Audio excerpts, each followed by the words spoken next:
Hey guys, my name is Aditya and this is Le1s from the TV.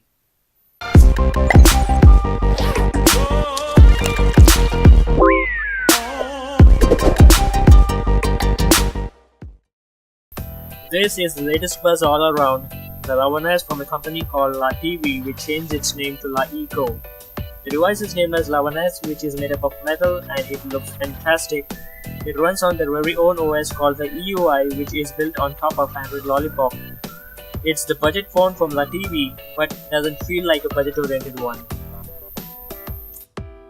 On the front, we have the 5-megapixel camera followed by some sensors, LED notification light in the upper left and the earpiece in the middle.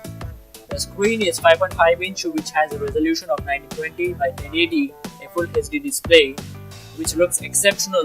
The color quality looks great, the blacks are also deep. On the bottom, we have 3 touch capacitive buttons which are not visible unless you hit them. The device looks great, it has a metal body which makes it feel premium. Weighing around 170 grams, though not the lightest but feels excellent when in hand. On the bottom, we have a USB Type-C port with a speaker and microphone on the sides.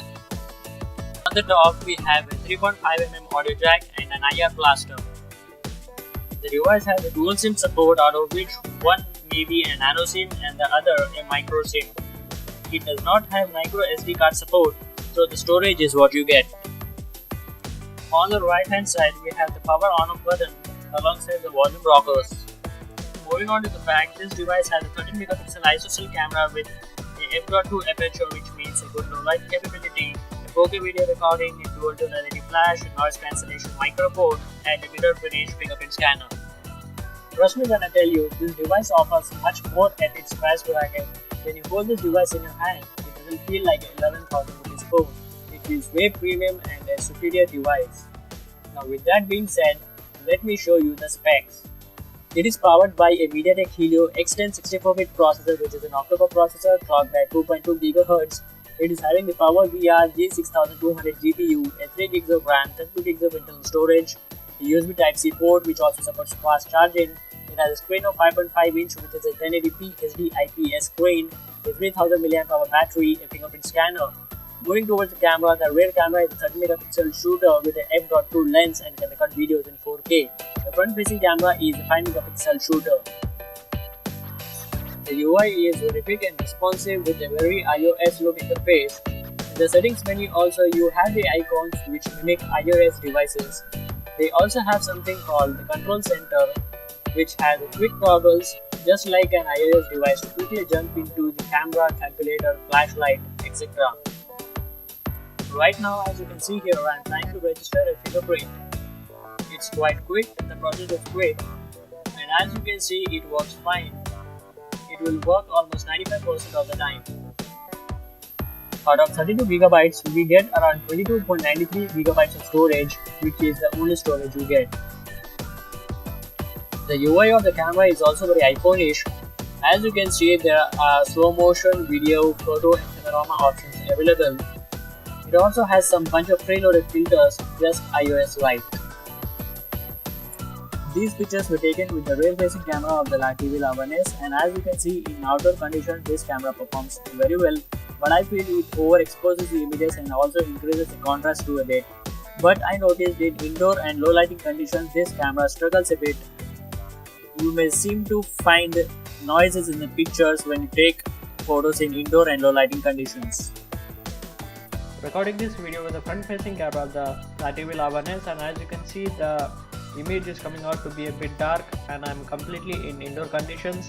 So this should give you an idea regarding the video quality via the front-facing camera of this TV Le1s. So right now I'm standing just below the light, and as you can see, the video quality looks a bit brightened than the previous video. So the video quality via the front-facing camera of this Le1s will be depending upon the lighting situations around you. Moving on to the gaming department on this device, this Le1s performs sort of average, I would say, in the gaming department. I played some casual games, also some high graphic intensive games on this device, and I could notice a bit of lag, stuttering and frame drops at certain points. So in this video I am playing Frontline Commando, Max Ammo and Asphalt, and as you can see clearly there is a bit of stuttering and frame drops. So if you are a casual gamer, this won't be a problem for you. But if you are a sort of heavy gamer, then this device may not be for you. Now let me share my experiences with you all, the things I experienced when using this device, the things I liked and the things I disliked. Firstly, I'll tell you the things that I disliked about this device. The first thing I disliked is the UI called the EUI. I feel the UI is sort of bloated, and due to this reason, out of 3GB of RAM, you get only about 1.3GB of RAM available. The UI is using a lot of RAM. And the next thing I like is, as it's a metal device, it tends to get a bit warm when on mobile data and when gaming. Though not hot, but may tend to get a bit warm.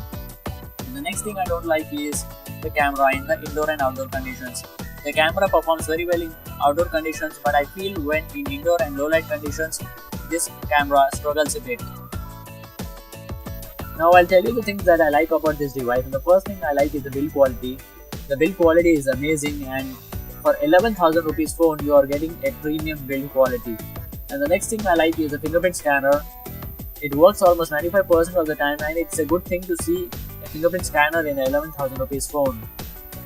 And the next thing I like is the inclusion of IR blaster, which is missing in most of the phones these days. And let me tell you, I am a sucker for IR blaster. And the next thing is, it also supports fast charging, and fast charging on a budget phone is a killer feature to have. I also like the screen quality on this device when compared to the other phones in its price bracket. And in my day-to-day usage also, this device performed very well. So these were some of the things that I liked and disliked about this device. So what do you feel about this Letv Le1s? Is it really a flagship killer? Do let me know in the comments down below. And if you enjoyed this video, make sure to give it a thumbs up, and of course subscribe to my channel. So this is Aditya signing off. See you in my next video.